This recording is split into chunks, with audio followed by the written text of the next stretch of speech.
Boa tarde, pessoal, tudo bem? Hoje nós vamos ver a atividade dessa semana, que é sobre o condoreirismo, que é a terceira fase da poesia no romantismo. Então, por favor, prestem bastante atenção e vamos lá para a explicação. Bem, a última fase do romantismo. Nessa fase, a subjetividade romântica cede espaço às causas sociais, em especial ao abolicionismo. Os poetas voltam seus olhares aos desfavorecidos e a poesia tem o fervor da luta pelo fim da escravidão, que ainda era vigente no Brasil até 1888. Então, o romantismo, eu costumo dizer que ele teve três paixões. A primeira paixão era o nacionalismo e o índio, a segunda paixão era egocêntrica, era o eu, o sentimento individual de cada um.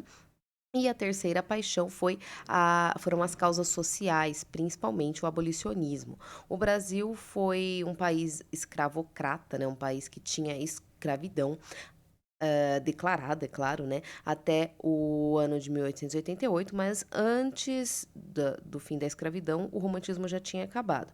Ele já lutava por isso antes da escravidão ter acabado de fato, tá? Muito antes da escravidão ter acabado de fato, tá bom? Essa foi uma fase precursora aí do realismo, naturalismo, que também faz esse tipo de crítica à sociedade, tá bom?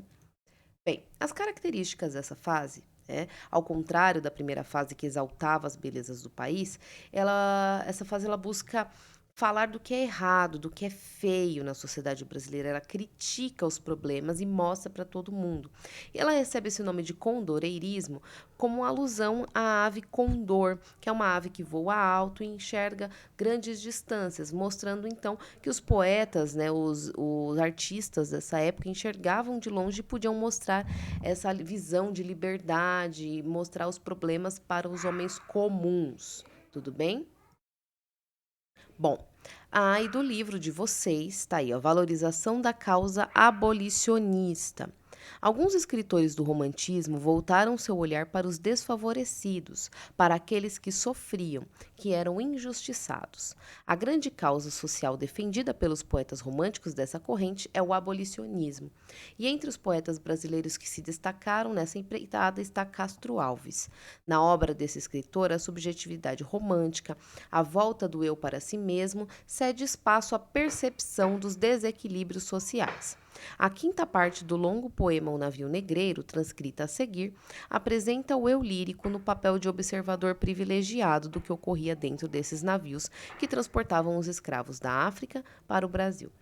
Castro Alves, um hábil declamador, leu o poema pela primeira vez em 7 de setembro de 1868, numa comemoração da independência do Brasil.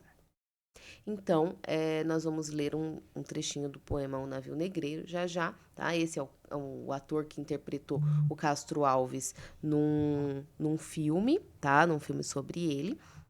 E ele foi o grande nome aí do condoreirismo. O condoreirismo foi inspirado, inclusive, no poeta francês Victor Hugo, que também, além de ser poeta, ele era romancista também, escreveu os Miseráveis, que a gente já viu no primeiro roteiro desse bimestre. Tá?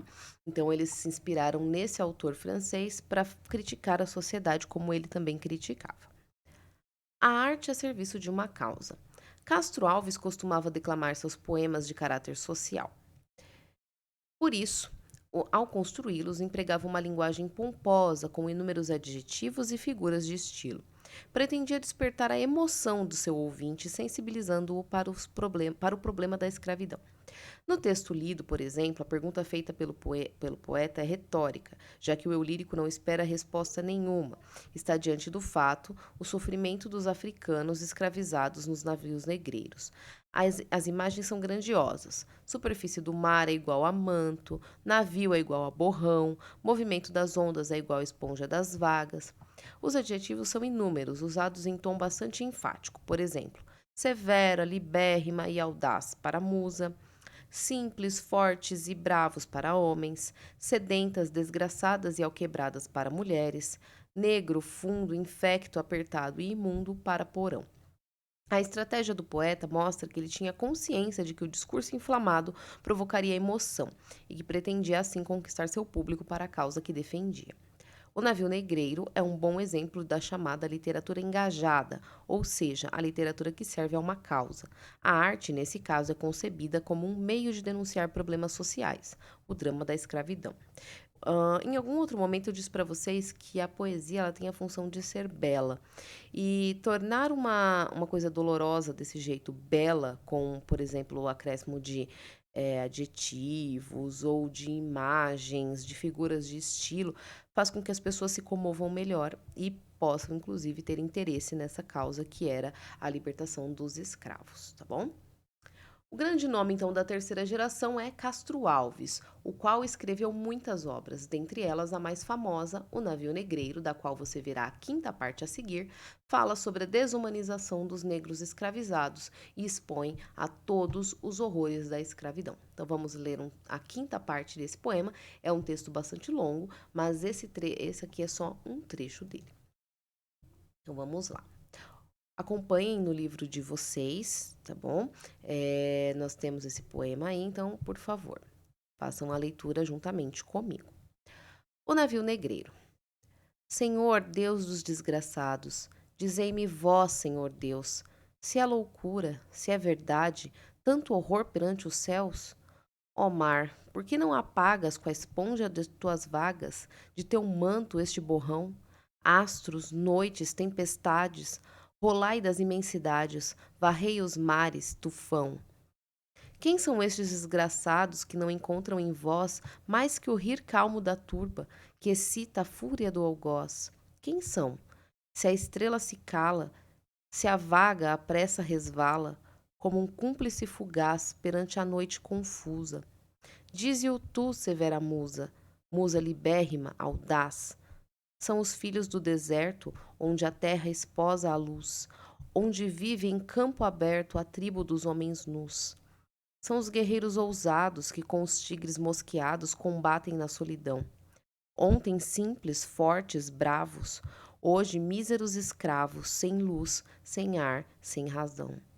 São mulheres desgraçadas, como Agar o foi também, que sedentas, alquebradas, de longe, bem longe vêm, trazendo como tíbios passos, filhos e algemas nos braços, nalma, lágrimas e fel, como Agar sofrendo tanto, que nem o leite de pranto tem que dar para Ismael. Lá nas areias infindas das palmeiras no país, nasceram crianças lindas, viveram moças gentis. Passa um dia a caravana, quando a virgem na cabana cisma da noite nos véus. Adeus, ó choça do monte, adeus, palmeiras da fonte, adeus, amores, adeus. Depois o areal extenso, depois o oceano de pó, depois no horizonte imenso, desertos, desertos só. E a fome, o cansaço, a sede. Ai, quanto infeliz que cede e cai para não mais se erguer. Vaga um lugar na cadeia, mas o chacal sobre a areia acha um corpo que roer. Ontem a serra leoa, a guerra, a caça ao leão, o sono dormido à toa, sob as tendas da amplidão. Hoje o porão negro, fundo, infecto, apertado, imundo, tendo a peste por jaguar, e o sono sempre cortado pelo arranco de um finado e o baque de um corpo ao mar. Ontem, plena liberdade, a vontade por poder. Hoje, cúmulo de maldade, nem são livres para morrer. Prende-os a mesma corrente, férrea, lúgubre, serpente, nas moscas da escravidão, e assim zombando da morte, dança a lúgubre corte, ao som do açoute e risão. Senhor, Deus dos desgraçados, dizei-me vós, Senhor Deus, se eu deliro ou se é verdade tanto horror perante os céus. Ó mar, por que não apagas com a esponja de tuas vagas, do teu manto este borrão? Astros, noites, tempestades, rolai das imensidades, varrei os mares, tufão. Gente, esse poema é muito pesado. Ele está mostrando aí, né? Eu acho que todo mundo consegue entender como é difícil acreditar que pegaram pessoas livres, que tinham uma vida, que tinham suas famílias, que tinham aí toda uma vida pela frente e levavam de maneira assim desumana em navios apertados, morrendo assim vários por dia, jogavam ao mar de qualquer forma, deixavam sem comer essas pessoas, né, que tinham aí as suas vidas normais antes e de repente foram escravizadas, né, por muitos e muitos séculos, não foram nem anos, foram séculos. Então, ver uma pessoa que tinha uma vida toda pela frente morrer por causa da desumanização que era gerada pela escravidão é muito duro. E quando Castro Alves escreve isso, expõe isso a todos, dessa forma como ele faz, eu consigo sentir até a dor, né, que a gente pode perceber aí, a dor com que ele via isso tudo acontecer, né, gente? Ele é óbvio que o Castro Alves não foi escravizado, mas basta você ter um pouco de sensibilidade para ver o absurdo que era essa situação, certo? Então eu quero que vocês reflitam um pouquinho e agora vamos fazer o exercício. Agora é a sua vez. Acompanhe a explicação a seguir. Leia e responda no caderno os exercícios da página 95 do livro, então esses exercícios estão na página 95. Não é necessário copiar os enunciados e ao terminar você vai fotografar as respostas e encaminhar para mim via e-mail ou Google Classroom. Bom, então lembrem-se de fazer isso de forma legível, tá? E não demorarem muito para mandar para que a gente não perca aí o foco. Então vamos lá. Exercícios da página 95 do livro Linguagem e Interação do segundo ano do ensino médio, que é o livro de vocês. Questão 14. No verso 7 da primeira estrofe, o poeta emprega a palavra borrão para designar o navio negreiro. Que sentidos essa palavra pode ter? Explique em seu caderno. Então vocês vão imaginar aí o que a palavra borrão tem a ver com o navio negreiro, o que ela tem para ter esse significado, né? Por que ele usou o borrão para simbolizar o navio negreiro? Na opinião de vocês, quais são os sentidos dessa palavra? Tá? Explique no caderno de vocês. Questão 15. Depois da decepção diante da impassibilidade dos elementos da natureza, o eu lírico recorre à musa. Que musa é essa?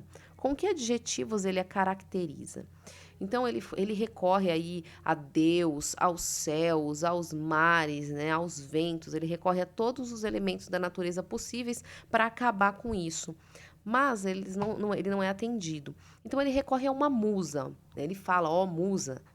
Então, quem será que é essa musa? E quais as características que ele dá para ela?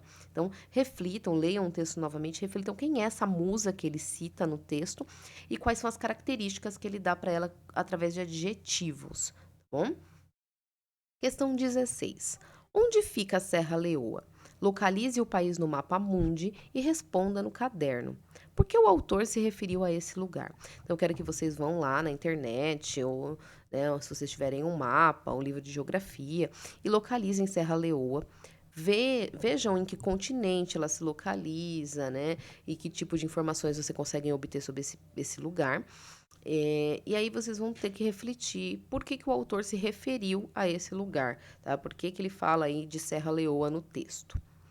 Questão 17. A figura de estilo relacionada aos elementos da natureza, mar, astros, noite, tufão, tempestade. Vocês vão ter que identificar, tá? Identifique a figura de estilo relacionada aos elementos da natureza, mar, astros, noite, tufão, tempestade. Que efeito de sentido o poeta consegue ao empregar esta figura, tá? Então, figura de estilo faz parte das figuras de linguagem. Então, eu quero que vocês busquem a entender qual a figura de linguagem que ele usou, tá? Dentro das figuras de estilo para relacionar aí os elementos da natureza: mar, astros, noite, tufão, tempestade. Tá bom? Então vocês vão identificar e escrever qual figura que foi e qual o sentido que ele quis colocar aí. E por último, a questão 18, como você caracterizaria o vocabulário empregado pelo poeta? Simples ou pomposo? Justifique sua resposta no caderno. Então, você diria que o vocabulário dele no poema é simples ou é um vocabulário mais elaborado, mais pomposo? E aí vocês podem justificar até mesmo com um trecho do texto ou com as próprias palavras de vocês, certo? Então, são essas as questões, são 5 questões hoje. Tudo bem? Então, respondam com atenção. Lembrando que nós teremos aula ao vivo durante a semana e eu explicarei com mais detalhes também durante os nossos períodos de aula através dos nossos grupos de WhatsApp. Qualquer dúvida vocês podem me chamar. Obrigada por assistir. Tenham bons estudos e uma ótima semana. Um abraço e até mais.